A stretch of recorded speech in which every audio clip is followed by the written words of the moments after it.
Pemirsa, kita akan memasuki kabar Nampan-Nambayan. Kementerian Lingkungan Hidup Wan Kehutanan Republik Indonesia mengumumkan pemenang bagi Kabupaten Wan Kota yang dinilai berhasil di tahun 2022 lalu. Banjarmasin yang 4 tahun berturut-turut mendapatkan Piala Adipura mempertahankan penghargaan supervisi di bidang lingkungan ini. Namun dalam pengumuman hanya mendapatkan sertifikat. Kementerian Lingkungan Hidup Wan Kehutanan Republik Indonesia mengumumkan pemenang bagi Kabupaten Wan Kota yang dinilai berhasil di tahun 2022 lalu. Banjarmasin yang 4 tahun berturut-turut mendapatkan Piala Adipura mempertahankan penghargaan supervisi di bidang lingkungan ini, namun dalam pengumuman hanya mendapatkan sertifikat. Penghargaan kebersihan wan pengelolaan lingkungan berupa sertifikat Adipura atas kinerja dalam pengelolaan ratik wan ruang terbuka hijau wilayah kota tahun 2022. Kategori kota besar tersebut diserahkan Menteri LHK Republik Indonesia Siti Nurbaya kepada Sekretaris Daerah Banjarmasin Ihsan Budiman di Auditorium Sujarwo Gedung Manggala, Wana Bakti, Jakarta, Selasa 28 Februari 2023. Kepala Bidang Kebersihan wan Pengelolaan Sampah Dinas Lingkungan Hidup Banjarmasin Marjuki Wahyatokon di Prima TV Baisukan Rabu 1 Maret 2023 menyatakan Banjarmasin gagal mempertahankan Piala Adipura pada pelaksanaan penilaian Adipura tahun 2022.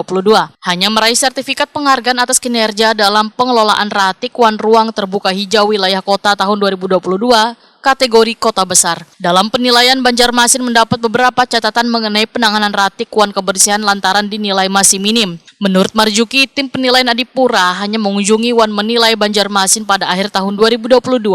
Biasanya penilaian dilakukan secara bertahap selama setahun. Sementara wayah tim melakukan penilaian sedang musim penghujan wan banjirop, sehingga kebersihan kota menjadi minim lantaran banyaknya ratik-ratik nang berserakan. Ya, jadi Banjarmasin tahun ini pengumumannya kan mendapatkan nilai sertifikat Adipura, klasifikasinya kota besar. Nah, itu hasil penilaian tahun 2022 yang lalu. Memang ada beberapa catatan ini. Pertama, kita memang harus meningkatkan lagi upaya-upaya kita untuk khususnya menjaga kebersihan kota.